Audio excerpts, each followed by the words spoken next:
በስመ አብ ወወልድ ወመንፈስ ቅዱስ አሐዱ አምላክ አሜን። እግዚአብሔር ወልድ እግዚአብሔርን መርምረን ለማወቅ ያለመቻላችን ችግር ጉንዳን ሰውን ለማወቅ የገጠማትን አይነት ችግር ነው። ለጉንዳን አይኖች ሰው በሁሉ ቦታ የሚገኝ ይሆንባታል። ጉንዳን በዕድሜዋና በችሎታዋ ሙሉ ተጠቅማ የሰውን ምንነት ሙሉ ለሙሉ ለማወቅ ያዳግታታል። በአንጻሩ ሰውን ራሱን ለጉንዳን ሊገልጥ ወይም ሊያስረዳ የሚችልበት መንገድ እስካሁን አላገኘም።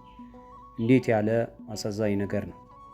ሁለቱ ሊተዋወቁ የሚችሉበት አንድ ብቸኛ መንገድ ቢኖር ጉንዳን ሰው ሆና ስለ ሰው ማንነት ማወቅና ሰውም ጉንዳን ሆና ስለ ጉንዳን በጥልቀት መረዳት ነው።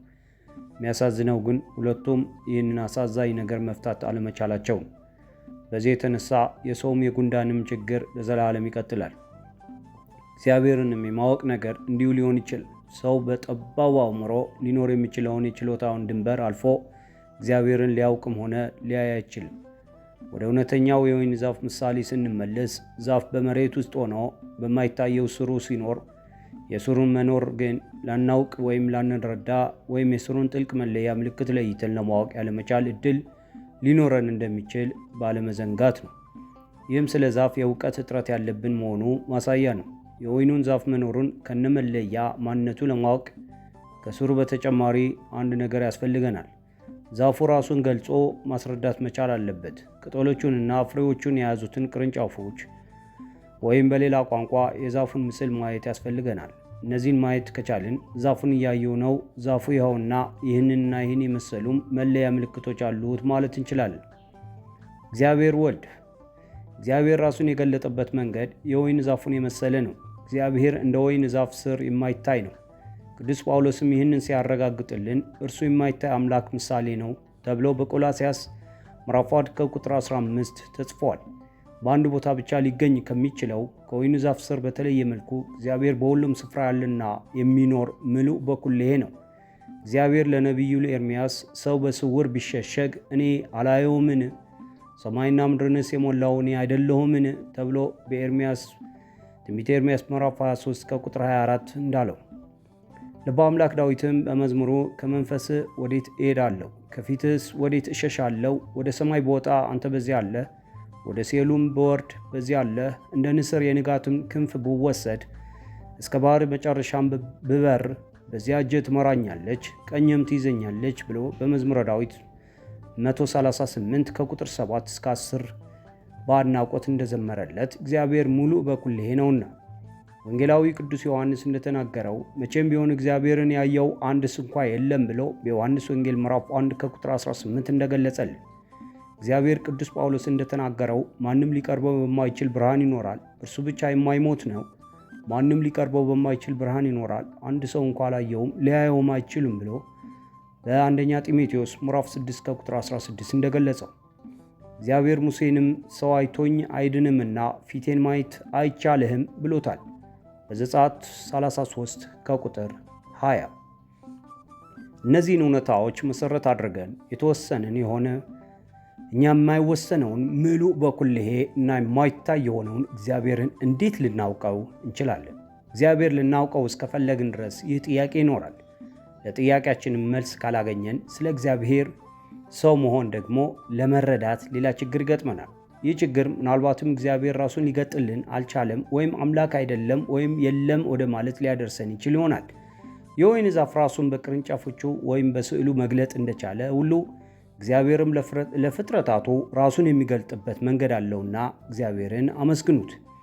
ወንጌላዊ ቅዱስ ዮሐንስ መቼም ቢሆን እግዚአብሔርን ያየው አንድ ስንኳ የለም፣ በአባቱ እቅፍ ያለ አንድ ልጁ እርሱን ተረከው ተብሎ በዮሐንስ ወንጌል ምዕራፍ 1 ከቁጥር 18 እንድጻፈ ይህ ማለት ስለ ጌታችን አምላካችን መድኃኒታችን ኢየሱስ ክርስቶስ ይገልጣልና። አባቱ የተባለው እግዚአብሔር አብ ሲሆን አንድ ልጁ የተባለው እግዚአብሔር ወልድ ኢየሱስ ክርስቶስ ነው። በአባትና ልጅ መካከል ያለው ግንኙነት በዛፉና በስሩ መካከል እንዳለ ግንኙነት ነው። ግንዱ ከስሩ የተገኘ ሲሆን ከስሩም ሳይለይ ይኖራል። ዛፉ ሕይወት ያለው ዛፍ እንዲሆን በግንዱና በስሩም መካከል የማያቋርጥ ግንኙነት ሊኖር ያስፈልጋል። እንዲሁ እግዚአብሔር ወልድ ከአባቱ ሳይለይ ተወለደ።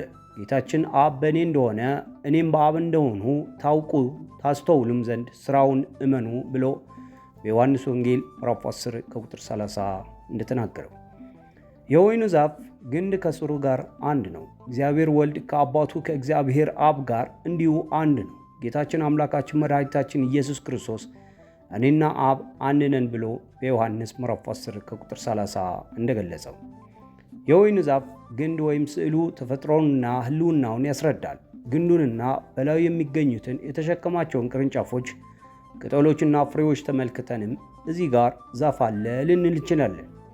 እንዲሁ ልጁ እግዚአብሔር ወልድ የእግዚአብሔርን ሕልው ሆኖ መኖርና የብቻውን የሆነውን ባህሪውን ይገልጣል። ጌታችን ለፊልጶስ ጌታ ሆይ አብን አሳየንና ይበቃናል አለው። ኢየሱስም አለው አንተ ፊልጶስ ይህን ያህል ዘመን ከእናንተ ጋር ስኖር አታውቀኝምን?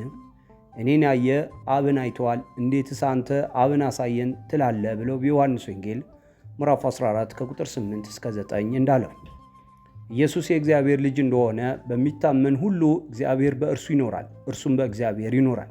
በአንደኛ መልእክት ዮሐንስ ምዕራፍ 4 ከቁጥር 15 እንደተጻፈው ልጅ ያለው ሕይወት አለው፣ እግዚአብሔር ልጅ የሌለው ሕይወት የለውም። የዘላለም ሕይወት እንዳላችሁ ታውቁ ዘንድ በእግዚአብሔር ልጅ ስም ለምታምኑ ይህንን ጽፌላችኋለሁ ብሎ በቀዳማዊ ዮሐንስ ምዕራፍ 5 ከቁጥር 12 እስከ 13 እንደተጻፈው ከእግዚአብሔር አብና ከአብ ልጅ ከኢየሱስ ክርስቶስ ጸጋና ምሕረት ሰላምም በእውነትና በፍቅር ከእኛ ጋር ይሆናል ተብሎ በቀዳማዊ ዮሐንስ ምዕራፍ 1 ከቁጥር 3 እንደተጻፈ እግዚአብሔር ወልድ ኢየሱስ ክርስቶስ የእግዚአብሔር ሕያው ቃል ነው።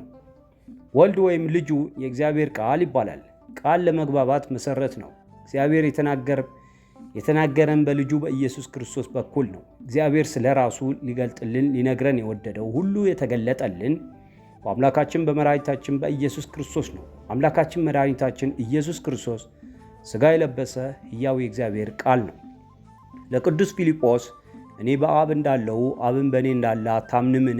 እኔ የምነግራችሁን ቃል ከራሴ አልናገረውም፣ ነገር ግን በእኔ የሚኖረው አብ እርሱ ሥራውን ይሠራል ብሎ በዮሐንስ ወንጌል 14 ከቁጥር 10 ስለዚህም ኢየሱስ የሰውን ልጅ ከፍ ከፍ ባደረጋችሁት ጊዜ እኔ እሆን ዘንድ አባቴም እንዳስተማረኝ እነዚህን እናገር ዘንድ እንጂ ከራሴ አንዳች እንዳላደርግ በዚያን ጊዜ ታውቃላችሁ ብሎ በዮሐንስ ወንጌል ምዕራፍ 8 ከቁጥር 28 እንደገለጸ አምላካችን መድኃኒታችን ኢየሱስ ክርስቶስ የእግዚአብሔር ሰላምታና ይቅርታ መልእክት ነው። ቅዱስ ጳውሎስ መጥቶም ርቃችሁ ለነበራችሁ ለእናንተ ሰላምን፣ ቀርበው ለነበሩትም ሰላምን የምሥራች ብሎ ሰበከ። በእርሱ ሥራ ሁላችን በአንድ መንፈስ ወደ አብ መግባት አለንና ብሎ በኤፌሶን ምዕራፍ 2 ከቁጥር 7 እስከ 18 እንደገለጸው ኖህ የላካት እርግብ የለመለመ የወይራ ቅጠል ይዛ ስትመለስ ኖህም ከምድር ላይ ውሃ እንደቀለለ አወቀ ተብሎ በዘፍጥረት ምዕራፍ 8 ከቁጥር 11 እንደተጻፈው ከዚያን ጊዜ ጀምሮ ኖህና ቤተሰቡም መረጋጋትን አግኝተዋል። እንደዚህ ሁሉ ክርስቶስም የእግዚአብሔር ሕያው መልእክት ሆኖ የአዲስ ኪዳንን የምሕረት ዘመንን መምጣት አብስረዋል። ጎርፉ የጨለማው ዘመን ማለፉን የአዲሱ ቃል ኪዳን መልእክት ኢየሱስ ክርስቶስ እግዚአብሔር ወልድ ነው። ወልድ ኢየሱስ ክርስቶስ ሰው ሆኖ የተገለጠ እግዚአብሔር ነው። የዛፍ ምስል የዛፉን ምንነት የሚገልጥ ነው። በስዕል ላይ የምናገኘውም ዛፍ ቅደም ተከተል ባለው ሁኔታ ስለ ራሱ ያስረዳናል።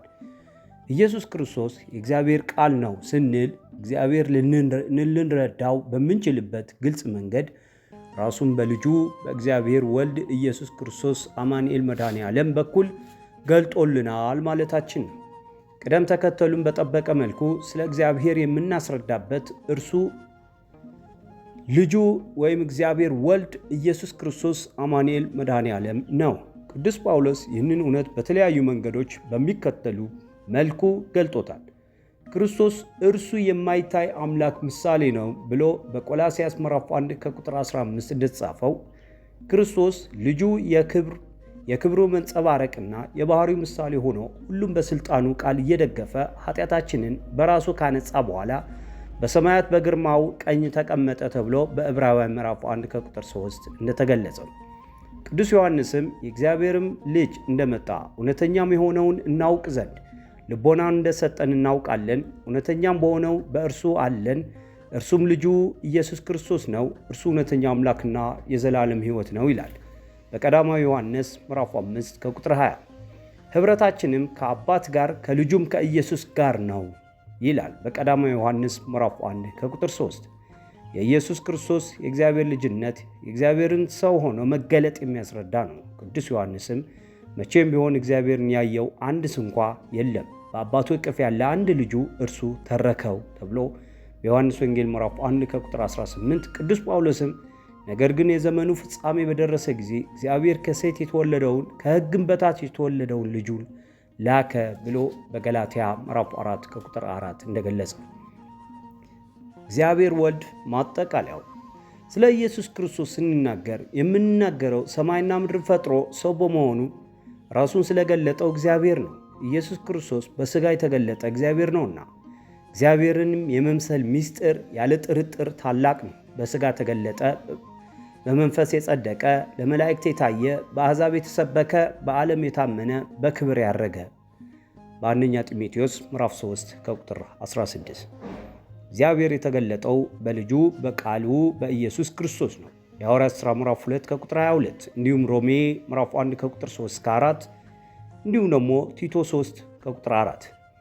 ልጁን ወይም ወልድን ኢየሱስ ክርስቶስን ማመን ራሱ የገለጠውን እግዚአብሔርን ማመን ነው። በልጁ ወይም በወልድ እግዚአብሔርን አውቀነዋል፣ እግዚአብሔር ራሱን ገልጦልናልና ፈቃዱንም በቃሉ ወይም በወልድ ኢየሱስ ክርስቶስ መድኃኔዓለም አማኑኤል በኩል አውቀናል።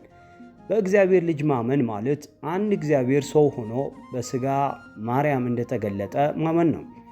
በመጀመሪያው ቃል ነበረ፣ ቃልም በእግዚአብሔር ዘንድ ነበረ፣ ቃልም እግዚአብሔር ነበረ። ይህ በመጀመሪያው በእግዚአብሔር ዘንድ ነበረ። ሁሉ በእርሱ ሆነ፣ ከሆነውም አንዳች እንኳ ያለ እርሱ አልሆነም። በዓለም ነበረ፣ ዓለሙም በእርሱ ሆነ፣ ዓለሙም አላወቀውም። የእርሱ ወደ ሆነው መጣ፣ የገዛ ወገኖቹም አልተቀበሉትም። ለተቀበሉት ሁሉ ግን በስሙ ለሚያምኑት ለእነርሱ የእግዚአብሔር ልጆች የሆኑ ዘንድ ሥልጣንን ሰጣቸው። ቃልም ሥጋ ሆነ፣ ጸጋና እውነትም ተመልቶ በእኛ አደረ። አንድ ልጁም ከአባቱ ዘንድ እንዳለው ክብር የሆነው ክብሩን አየን ተብሎ በዮሐንስ ወንጌል ምዕራፍ 1 ከቁጥር 1 እስከ 14 እንደተገለጸው። ወስብሐት ለእግዚአብሔር።